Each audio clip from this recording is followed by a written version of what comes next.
Welcome again to another episode of T's Kitchen Chronicles. It's again your boy Big Boy T back again in my kitchen. Just want to again another week, another drop of knowledge, another drop of wisdom.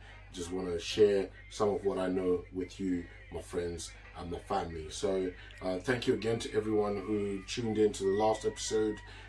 Some great feedback. Thank you, Kuzi, for informing me about a book that I never read.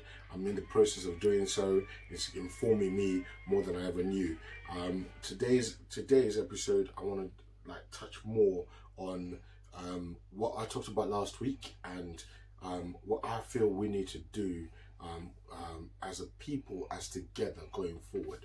And I hope that this will resonate with everyone around me, will resonate with everyone that will watch this and kind of give you a little bit of inspiration. And as again, I can share and spread some of that wisdom.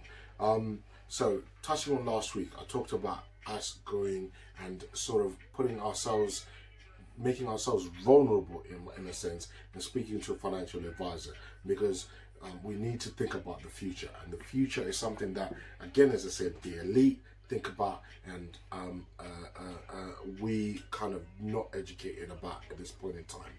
And today's segment is about thinking going forward, and thinking about what we can do as a community to strengthen ourselves and grow ourselves. So the first part is I want to talk about something that I spoke to someone very recently about, and it was my cousin actually. Shout out Ghetto Fabulous Chick, aka Fuzzy, in regards to what happened as someone who came to this country sort of just a couple of years before me, came into the diaspora, and sort of what we saw together. And what we saw was a different generation, sort of the first generation, as well as a first generation diaspora, as a young generation, saw the ones above us, the ones older than us, sort of coming in with a knowledge of anything, a knowledge of what they can do, a knowledge of what they can bring to this first world.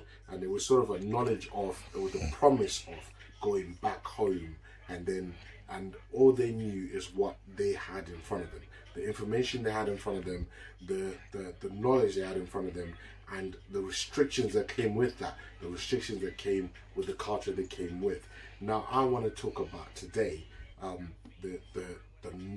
restrictions we have and we impose from that culture that I think we need to break. Now the first thing I want us to break is about dreaming. We can't stop ourselves from dreaming. The truth is, no idea is a bad idea. If you've got an idea to enhance yourself, enhance the people around you, you can't stop yourself from doing so, right? So, and what I'm talking about is about opportunity. Now, one great thing that I learned from somebody is that if you're going to be the difference between an entrepreneur and a worker, and sorry to digress, but is that an entrepreneur will work for free with the light at the end of the tunnel to see that actually this will be profitable.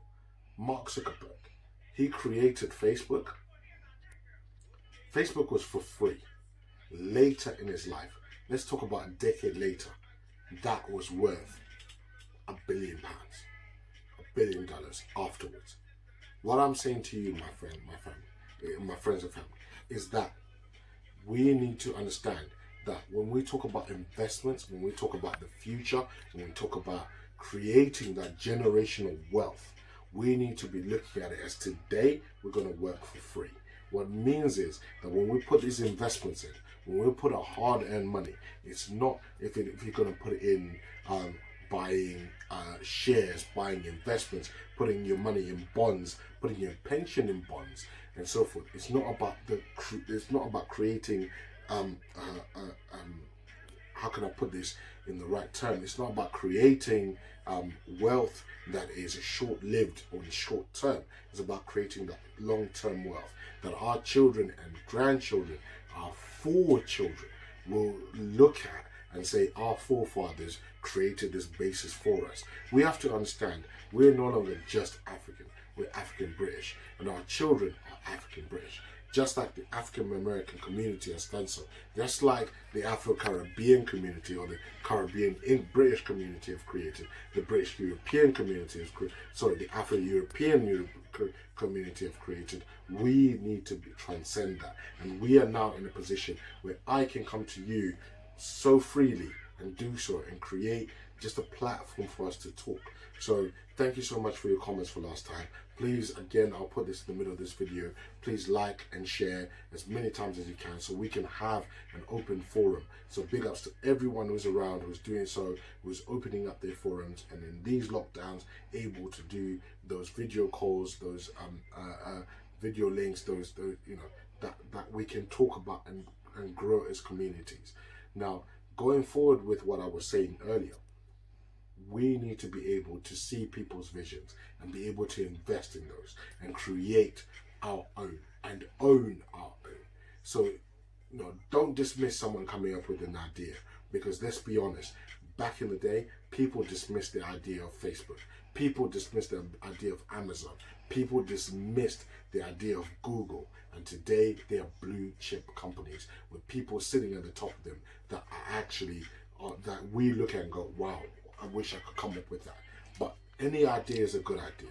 And if you can believe in it, you can believe, or just believe in the person that's bringing it to you, I believe you have a duty and obligation to invest and ensure that your contribution to that can be seen. Let's not just be hindsight people. Let's not look at everything retrospectively and go, well, if I had done so, if we had put money into Bitcoin, we could be billionaires today. We didn't. Let's talk about what we can do. Let's empower each other. Someone comes up to you with an idea. I've got ideas from my own, and people will know me. They know what I'm talking about. And hopefully one day, hopefully very, very, very soon, I'm going to come up with those, and we're going to start talking about my ideas and going forward. But what I'm just saying to you is, think about what your impact today. Let's not talk about what you're going to gain in 6 months. What is my investment going to give me back in 6 months? Let's talk about those people who do share investing, company investments, bond investments. We'll look at, and this is our European brothers and sisters that we work with every day, that look at it and go, right, what's my investment going to bring me back in 5 to 10 years time, not in 6 months time?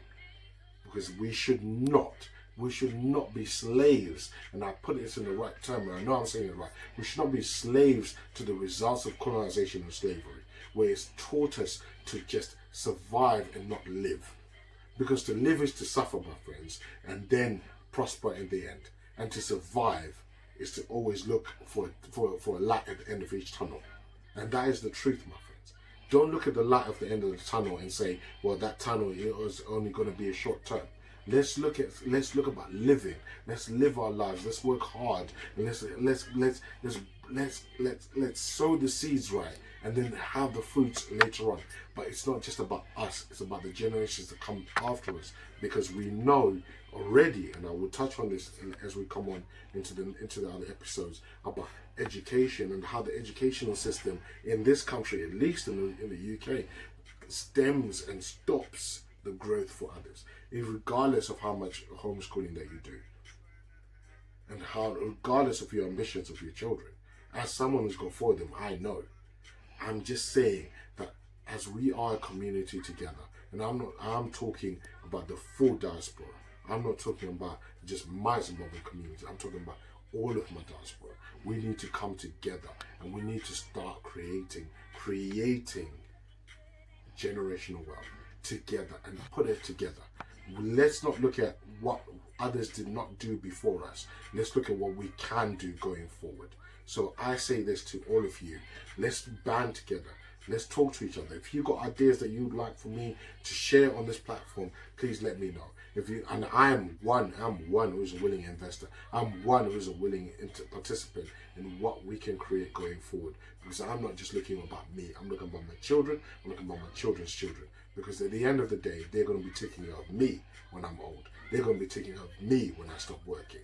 So I'd rather give them a stepping stone, a massive platform to go forward. And I will employ everybody to think the same. And let's band together. Let's let's not look at each other as competitors, but look at each other as colleagues, as partners, as a corporation that can grow, as a movement that can grow much stronger than what we already have, and we can shift the way the world is gone. And when we then create that, we can then empower our family and friends that we've left back home, that the continent of Africa, as large and as rich as it is, we can then start that movement, we can start that empowerment to grow it, and hopefully one day we can go back to that level of life and living. So I implore all of you to do so. And then again, from the T's Kitchen, let's continue to share the knowledge and continue to spread the wisdom. I've been your big boy T. See you on episode 3. Peace out.